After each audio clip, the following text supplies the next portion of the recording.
Michael Hellickson here with Club Wealth, and we're so excited today. We have got the Duchess of Nashville, Linda Ward with Keller Williams in Nashville, as our special guest today. She is killing it with Facebook ads and Instagram, and I am so excited that we get to be the ones to share her with the world and all the success that she's having there. And of course, we've got our frequent guest, Mr. Mike Bjorkman of Santa Clarita, California, in the house. He's going to help me out with this interview so I don't completely botch it.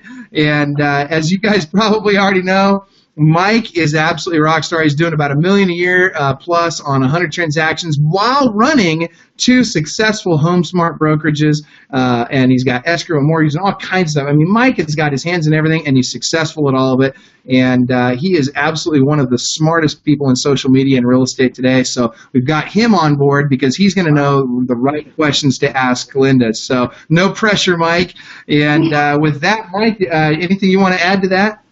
Thank you for having me on. I absolutely love doing the social media thing. And, the reason I'm able to do all that is from social media. So anything we do social media, I like to get involved in. And, I don't know if everybody even knows who you are, because I'm going to share this with my friends around the country too, Michael. If you don't know who Michael Hellickson is in Club Wealth Coaching, Michael is probably one of the premier coaches in the entire country right now, coming from a background of real business, doing over 100 homes a month consistently.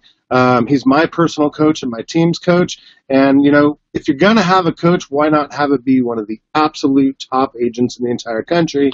So we're very blessed to be on this webinar with you, Michael. I know you talk to a lot of great people every day, and I'm honored to be here. Thank you. Thank you for that. I really appreciate that. Well, let's get right to it. I know people are excited to hear. I mean, we're looking at the screen right now. We can see that Linda, you have the Duchess Homes on Instagram, and I'm looking here. I'm seeing you've only got 100 posts, and yet you've got 3,027 followers, and you're only following 45 people. That's pretty impressive. So let's start with Instagram. We'll cut back to Facebook in just a minute. Tell us about your success, what's happened, and how you're getting there. So before I got on Instagram, I actually watched a lot of YouTube videos and went on Google on how to become successful on Instagram. And one of the biggest things, of course, is just interaction. It's a people business. There's people on Instagram. So how do I connect with these people and make myself look interesting for them to follow me? There are multiple ways to get followers. Of course, you can follow a ton of people and they can maybe follow you back if they're interested. But I wanted, I feel like celebrities, they have tons of followers, but they're only following a handful of people, and I want to have that kind of uniqueness, and I want people to really be interested in me. And one of the biggest things I did is I actually go to, how on Instagram you can look at hashtags or people or places. Well, I went to places and I put in Nashville, where I'm from, and I saw a list of everybody that has posted photos that are from Nashville. And I just started interacting with those people, whether it was liking their photos or commenting on them, and just a ton of interaction. And I think the catchy Duchess Homes name kind of had brought people over to my page to see what it was about. And since I had unique content, they decided to start following me. So it's been great. So that's awesome. Go ahead, Mike. I got a quick question, Linda. I know in another video that you did, you recommended 7 to 11 different hashtags in your post. Now, us in the social media world, we've always been told 1 to 3, but hey, you have proof in the pudding. 3,000 followers compared to my 2,000, and I'm following 2,800. I'm going to delete them all so I look like a celebrity. Did you find that 7 to 11 was really, do you think that was the true reason of your followers? I mean, those hashtags specifically? Yeah, so I actually, going back to reviewing on Google, I saw a lot of people recommending having, it's actually 9 to 11 is what they recommend. Wow. You don't want too little because a lot of times people search by a hashtag, so you want to get in front of the right crowd. So if I put hashtag Nashville, then anybody who's putting hashtag Nashville, I come up. And so I was like, okay, I need to come up with enough unique hashtags that people in this market are going to want to interact with me and see me. And when I started, I did about 1 to 3, maybe 5 at most, and I would get maybe 20 likes on a photo. And then when I started doing the 9 to 11 rule that I read about, then I started seeing likes that are in the 50s. I even had a picture that hit 130, and those aren't huge numbers, but starting off, it was pretty big to me, and so I continued to do the 9 to 11 hashtags because it just put me in front of a lot more people. All right, so my students watching this, let's test that out because I think that makes some pretty good sense. You're absolutely right. And what I always tell people about Instagram is it's quality, not necessarily quantity sometimes, because if you put Nashville real estate, somebody's actually searching for that, and they might have a reason to be doing that. So kudos to you for that. Sorry to overtake that, Mike. I was fascinated by that one thing and wanted to knock that out. Well, it's funny you're talking about the hashtags because this is a conversation Lizzie, my director of marketing, and I have been having here over the last little bit. Is we've been having this banter between us as to which is right. Is it 3 to 7 or is it 9 to 11? And I got to tell you, I'm with you, Linda. I love the 9 to 11. And so guess what? Lizzie's just gonna have to suck it up and do the 9 to 11 for a little while because I think you're right. And I love the other thing that you talked about. With regard to hashtags is the importance of hyper-local hashtags. And it's not about, like, you're not tagging real estate agents or anything like that. You're hashtagging Nashville. You're hashtagging communities, hashtagging the things that your audience wants, not that's going to attract other real estate agents into your list. Is that right? Right, absolutely. And now I'm guilty of it. Of course, I still put realtor in it because when people read the hashtag, I want people to know exactly what it is I do and see my job, but I don't want that to be the focus. So I do want to put community-oriented hashtags onto it, so it helps out. Do you have a specific order that you do the hashtags in? Are you putting realtor down at the bottom, or does it matter? I always do it at top. So I put Nashville, realtor, Linda Ward, the Duchess Homes, and then I put everything else so that I come up. So the first thing people are seeing is, sorry if this is going to bother you guys, I'll need to silence that. But so people see that I'm a real estate agent in the city that I'm in, but having everything else in the bottom, it gets me popping up in people's feeds, but that stuff in a way is not important. I want them to know that I'm still a realtor. So have realtor in it, but just don't make that your main focus, I would say. Love it. Kind of premature to have this big hashtag talk, but it's fascinating to me because this is the way we search on social media. And basically, what I want to ask you next, Linda, is do you share your hashtags and your posts from Instagram? Do you hit the share on your personal Facebook page too? And if so, would you recommend removing some of those hashtags so it doesn't look so Instagrammy on your Facebook? I don't do that. I don't share it.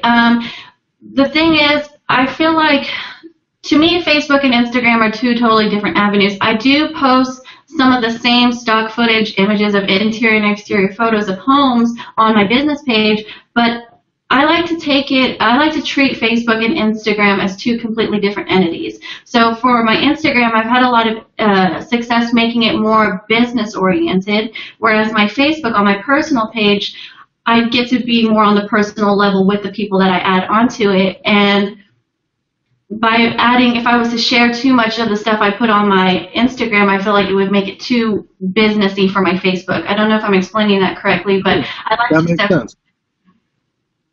I'm glad you said that because for many years, or at least the last couple of years that I've been on Instagram, I've done the opposite. It's been more fun on Instagram, and I've been a little more risque on Instagram, let's say, than Facebook because I thought of the generation that was on there, and I thought I could communicate better.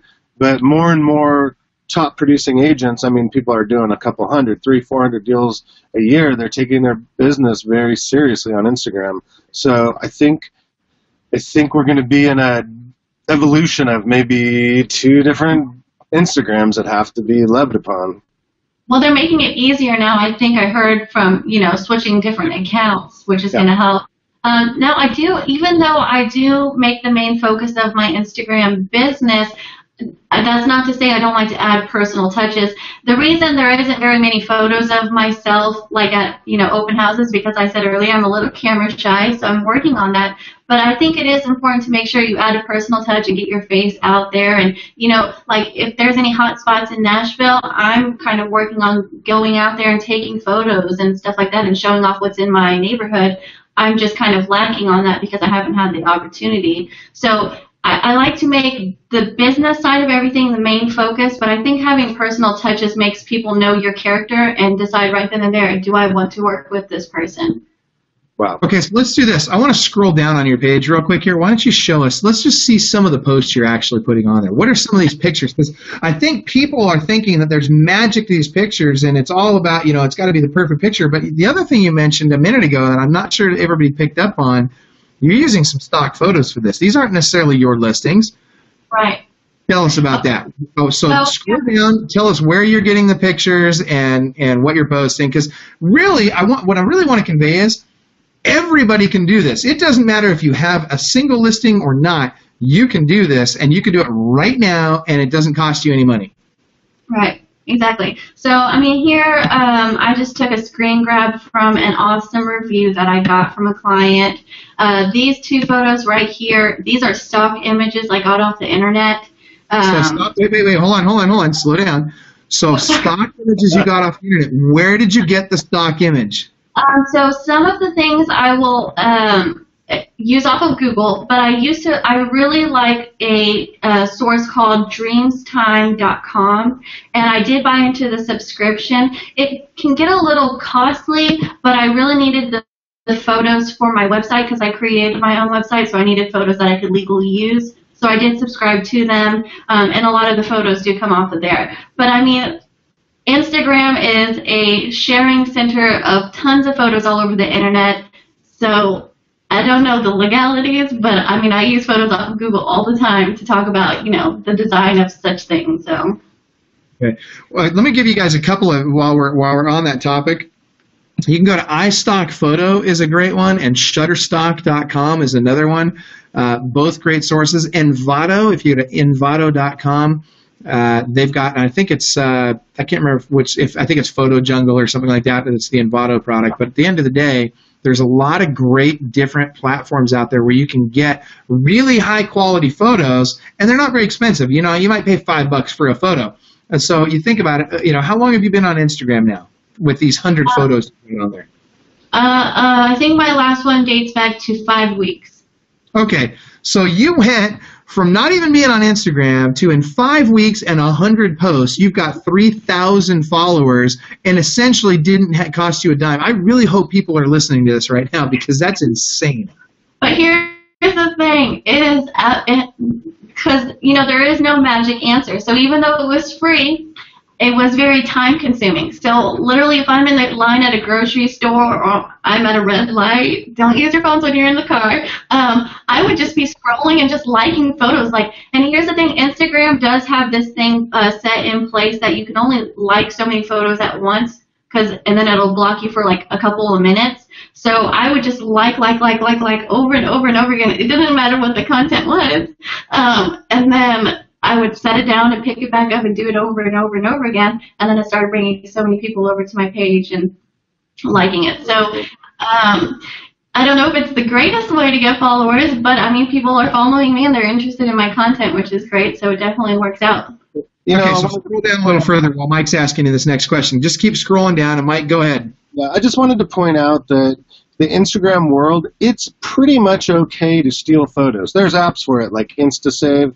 As long as you give them photo cred, they're usually pretty cool. If you steal things off Google, you could get in trouble. But photo cred on Instagram, Facebook, people are totally cool about that. It helps you get more followers when you tag them in the photo. And then especially for Instagram, there's the regram apps too, if it's somebody really famous or something and you just want to really grab attention. So I didn't even realize that was only 5 weeks worth. So you're doing a bang-up job getting followers. I don't know what the reach is and how close they are to you, but that's congratulations on that. I'm blown away. You're going to get a big bump in followers after people watch this video too. So if you haven't done it already, go to Instagram.com/the Duchess Homes and get following Linda and learn. Just watch what she does and just copy. And look, it's not rocket science here, right? You just got to put nice pictures of, and again, you have decided that you're going to go after a luxury niche. Now let's talk about the actual results. What are the actual results that have come in 5 weeks from your Instagram account? So I have 3 buyers, and one of those buyers is also a sell side.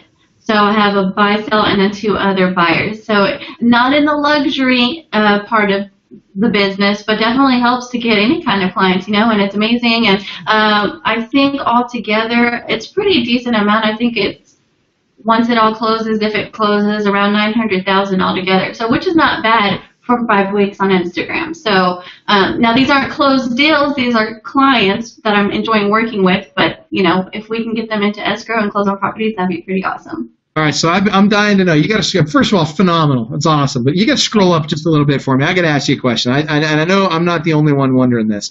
So scroll up. You got the gal on the patio there. You know the one I'm talking about. The beautiful dress, back patio of the mansion there. The female. Yeah, keep going. You're almost there. It's up. There it is. It's coming right now. That one right there. Is that you? No, it is not.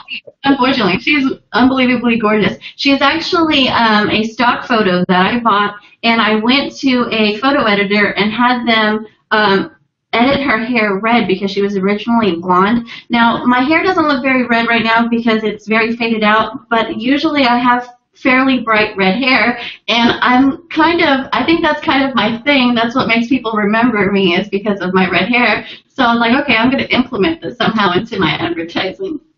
That's awesome. Linda, you are going to freaking own this business. Do you understand that? I cannot wait to read you in about 6 months and see where you've taken this. Let me ask you a question before we go too much further, Linda. Okay. We're kind of in a video revolution. Are you going to start dabbling a little bit in video? Absolutely. I mean, that is definitely my goal. Again, it's getting over the shyness over video, and I do need to get a better quality camera. And yes, I mean, I think that is going to be, it is the next big thing. It is, absolutely. And I think the more agents find themselves on there, the better business they're going to get. Because if you think about it, most people, when they're looking for a real estate agent, they go to Google. And YouTube and Google are, hand in hand. So whenever someone looks up Nashville Realtor, there are going to be the big names like Zillow and Trulia and Realtor.com coming up, but then also YouTube videos are going to come up. So the more you're using video, the more you're going to come up as the face of, your area. So I definitely want to implement videos. Thanks. All right, so Linda, I've got a suggestion for you. This is going to be my tip of the day for you. So I want you to start going out and I want you to start previewing high-end homes, like really nice, super luxury homes.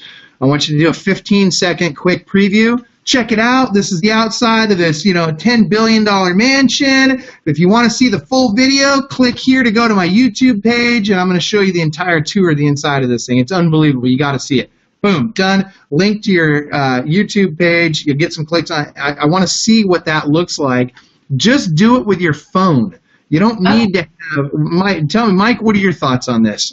Oh, absolutely. I love that. You could see some of on my Instagram, when I did my aerial tours of luxury property, I had the actual editor that did the drone tours, put the music in. I had them purposely do quick pops of those houses that were only 30 seconds long, especially for Instagram, and they were a big hit, a really big hit. Yeah. Awesome. Also, when you do your video on Facebook, it's really, really important that you upload it directly to Facebook and not just repost a link from YouTube on Facebook. Those two don't play well together. If you upload it directly to Facebook, it'll autoplay in the feed without the audio. If you do it as a link from YouTube, it won't autoplay. So you want that audio. Sorry, I didn't mean to cut you off. I was thinking about that. The only reason I guess I wanted to do it on YouTube is I'm trying to make YouTube my next big thing, so I wanted to just draw people and subscribers onto it and kind of build a face for it, because I don't know if you've seen it, I don't really have anything up on there. And so I do think Facebook is good for video. I just hopefully can, get more people interested in my YouTube page so I can make more videos. Good. You know, and you're absolutely right. It's a never-ending battle. A lot of the times on our videos, we upload to both areas because Facebook will automatically give you almost double the exposure if you upload it directly. But then, yes, you do want to get your YouTube channel, people following you and subscribing off your Facebook post. So don't worry about that thought. That's an absolute forever battle that we're always going to go through until they learn how, until Facebook or Google buys each other. Yeah. That's the next big thing. So, Linda, just to wrap up the Instagram portion of our discussion, and then I want to move to Facebook and talk about the killer stuff you're doing with Facebook ads and the responses you're getting on that. If you had to give us the top couple of tips, 2, 3, 4 tips, obviously one is 9 to 11 hashtags. That one we came out with. What's the next one? So interacting with people in the community. So whenever you go to the search tab of Instagram, go to places and put in your city that you're from. Like I said, I'm from Nashville, so I put in Nashville. When you see all of those people's photos come up, start liking them, start commenting them. If there are those that you're really interested in their content, start following them. And you're going to see a lot of interaction that way. I've been doing it to we have a lot of country celebrities in our area, and I've been doing it to them because they come up with a Nashville tag, and they actually come back and like some of my photos, which has been so exciting. Like, that's why I love Instagram. Celebrities notice you. So definitely do that. Just interact with the people in your community. So, and you could do it with anybody, but if you want people to turn into leads, I recommend doing people that are in your city. All right, so we're going to interact with those. We're going to like. And by the way, Mike, speaking of liking, don't you just love Linda? I just love her energy. Awesome. Yes. I know, seriously. Linda, we're not joking. Like, Mike and I, and Mike, correct me if I'm speaking out of turn, but I think I speak for both of us. You're going to kill this. There's no question. Like I said, 6 months from now, I cannot wait to revisit and do another one of these webinars and see the closings and the followers you have by then. Well, thank you. That means a lot to hear. I come from a pretty rough past, so it is my goal to just conquer anything I put my mind to, and I'm not going to stop until I get there. So it means a lot. Let's move on to Facebook. I'm excited. Yep. Me too. Let's talk about Facebook now. So why don't you go ahead and switch over to Facebook and tell us. So you're running some ads, and tell us specifically what are you doing on Facebook and what is the result from that, and then we'll dive deep. Okay, so going into my Facebook, let's go into, sorry for whatever random stuff is up there now. Let's go into my business page. So I want to say something. I have a decent following, on my business page, but to be honest with you, I really don't get much traction on it. I think to really make business pages, your leverage for lead generation, I think you have to have a lot more of a following. Now, when I boost posts, of course, I do get leads that way, and the most successful I've been with boosting posts is whenever I boost posts that are my listings for sale, or something like similar to this one where it says 387 3-bedroom, 2-bathroom homes for sale in Nashville under 350. Sometimes I'll even lower that number just to make the number of homes less, and it gets people interested. Now, I don't get leads like this off of this page, but there's this thing called groups, Facebook groups. And Facebook groups, you can go on there under local community groups, kind of like the groups that we're a part of for real estate, and such as like East Nashville, Franklin, Tennessee, tons of groups like that. And you go in there and you can actually advertise. Now, you have to be careful with your advertising because they do have some rules set in place from administration, and you don't want to get booted out of there. But I'll join these groups, and it's all community oriented, and it's thousands of people that are living in that area that just get together and they talk about, like, this is a for sale by page. So I'll go ahead and put listings for sale on these posts, or in these groups, excuse me. And I've actually sold listings that way. And let's go to one that's more community oriented instead of for sale. Yeah, that was my next question. So, we talk about Facebook group etiquette, and it's really important to understand. You hit the nail on the head when you said you really got to read the group description and understand. So if you look to the right-hand side of your page there, you can see the group description, and you can click on See More, and it will bring up what the group administrators want you to know about that group. And it's really important that you follow their guidelines. here's the interesting thing. Once you start getting to know other people in the group, generally speaking, group administrators don't want you to self-promote. But once you get to know somebody in that group, you can have them promote you and you can promote them, and that's okay. Right, exactly. Yeah, I mean, the best way to get your name out there as a real estate agent in these groups is to have somebody, a client in these groups, give you a shout out. Yep. Because that shout out will go far. And in that video that I made, actually, I spoke a lot about the ads being the least important thing out of all of it. It is interacting with your community members, you know, answering questions that they have about the local community, like what's your favorite restaurant, or, you know, sometimes they put silly cat videos and say, what kind of spider is this? Like, there's so much sarcasm going on. And when you interact with these people and you show your true colors and you become friendly with them, they start adding you as friends and they start knowing who you are. They'll come out and check out your page. So it's important to have your bio filled out and make sure you state that you're a real estate agent, and people will start liking you, so that now whenever people need to buy or sell a home, they just come and message me instead of me having to advertise all the time and say, hey, Linda, I want you. And then the greatest part, I think, with social media and getting my name out there, interacting, is a lot of agents talk about having so many competitions, you know, with other agents during listing appointments or, you know, buyers. Well, the great thing is, the people that come to me, I'm not competing against with other agents, because they know my personality, they like me, and they say, hey, Linda, I want you. And so that has been the best part about it for me. Yeah, I got to jump in. So my students listening, make darn sure you heard what she just said, because I preach this all the time. You have to have your personality. I get tagged in these weird groups. This is a good one. You have 25,000 people almost in this group. You could sustain a couple $100,000 a year just from the groups. Now I can track $500,000 in commissions over the last 3 years from Facebook alone, and people think it's from these ads. Well, a lot of it is from the ads, but realistically, these groups I'm very active in, and I will answer community questions, and I will help solve problems, and I will recommend restaurants and getting involved. So we talk about spending all this money on Facebook. No, we might spend a little bit of time, but Linda, would you agree this is better than door knocking? Oh, absolutely. I mean, I'm an introvert, so I'm really not good at, you know, cold calling or door knocking. I hate being yelled at by people, so I'm just like, what am I going to do that's going to be, it's not easy, because it's still time consuming, but less getting yelled at.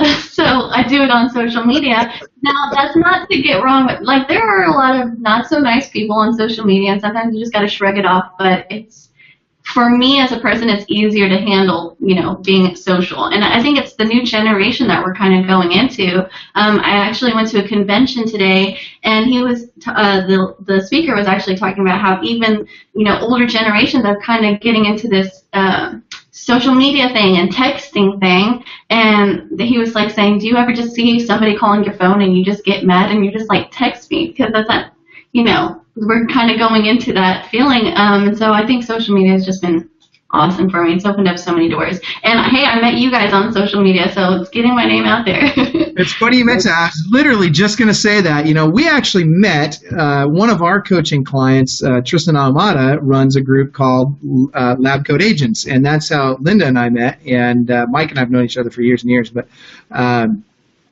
I think that, you know, that's a perfect example of the social world coming into reality and coming into fruition for something that's beneficial for everybody involved. You know, we run obviously a Club Wealth Facebook group that hopefully you guys will all become a part of as part of this conversation.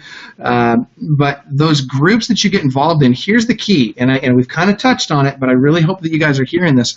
It's all about coming from contribution. It's not about, let me go in there and see if I can grab business. Let me go in there and see if I can poach people from this group and put them in my group or any of that. It's not that. You can't be that person. You have to genuinely, and Mike, you talked about this, you have to really genuinely go in there and say, how can I bring value to this person right now in this moment? And if you're doing that at every turn, what goes around really does come around. Karma is a funny thing that way. You know, if you give it out in slices, it comes back in loaves. Would you guys agree? Absolutely. Yeah. All right, so good stuff. So tell us the tangible results, Linda, that have come from you on the Facebook groups. Oh, I mean, I would say 90% of my business is from Facebook groups. I have gotten in for sell-by owners, convinced them to work with me. I get buyers all the time. I get sellers all the time. And like I said, it's not a competition really for me most of the time, because they see I've gone in and answered questions for them. So people like people who like them. So when I like them and I'm interacting with them and I'm helping them out find answers, they're going to automatically like me, because who doesn't want to like someone who automatically likes them? And it's brought in so much work. It has been my main source of leads and clients, and it's been amazing. Your main source. So, I mean, if you, and I don't want to put you on the spot too much, but just, for people to know, kind of in a year's time, how much business do you think you've done from groups on Facebook? So I'm only actually in my second year of real estate. My first year, I closed on, I think 3.5 million volume, and it's not a lot, but it was my first year was all from Facebook. I just started Instagram. I kind of am liking Instagram because I'm picking up followers a lot faster than Facebook. But this year I projected, now of course it's all a numbers game. Anything can happen. With the amount of listings that are coming up and the amount of things that are in escrow, we're projecting maybe 10 million, but I want to completely go past that. And I know for professionals like you guys, that's not a lot, but for somebody who's brand new, to hear about how successful I've been just barely starting off just from Facebook, it means a lot. So it has definitely been my source of income. That's so fantastic. My prediction is, between Facebook and from what you're saying right now, being 2 years in the business, my prediction is you'll probably start doing anywhere from 50 to 75 deals next year off of your social media. Yeah. That's what I'm hoping for. That is definitely my goal. Based on what I'm learning today, I'm going to bet on that. Thank you. Yeah, Thank you. agree. Yeah, that's awesome. Let's talk about some of these. There more. Go ahead, Mike. What were you going to say? We got to talk about some of the boosted ads. That's a huge thing right now. Talk about how we're doing it. Are we using some of the Facebook tools that they have in the background? Are we just doing random boosts? What is there any sort of budget? What's your plan weekly for your ads that you're actually putting out there? So I actually use ads very minimally, because I get a lot of leads, but they're not turning into real closings. So here's the thing. On the internet and on Facebook, I think people are becoming very desensitized to advertisement. So I've probably only gotten one lead from a boosted post that has actually turned into a closed transaction. Everything else has come from the groups. When I do advertise with boosted posts, I like to just advertise listings that I have for sale, because that really gets people out there. And then I get some buyer leads. I actually got a buyer lead. That was the only transaction I got, was from a boosted post. But I used to put a lot of money into it, and I just didn't see enough of a return. And I was seeing all of my return through the groups, and it's free. So I was like, okay, I'm going to stop boosting posts, stop wasting my money when I'm seeing a return in all the free stuff that I'm not putting any single money into except time. And that is where most of my transactions have come from. I love hearing that. No more money. Free business. Here's the reality, Michael, and I think you'll agree. Michael and I talked about an ad that I did the other day, and I got 100 leads off of it, and it only cost me, now about $200. But the leads are cold. It's like buying a Zillow, a Realtor.com lead. It's very similar. You might close 10% of those leads. But the whole reason that we're on this, we're talking about social media. Advertising, you're right, isn't very social.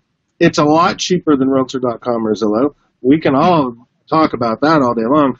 But I think what you're trying to say, and I love you're getting this point across, is socially, you're being interactive, making a lot of money. And that's really mind-blowing. So the two together, you're always going to close 10% of bot leads, but it sounds to me like you're closing a heck of a lot more, a much better ratio on your social sphere of influence on social networks. So love it. Right. Congratulations for that.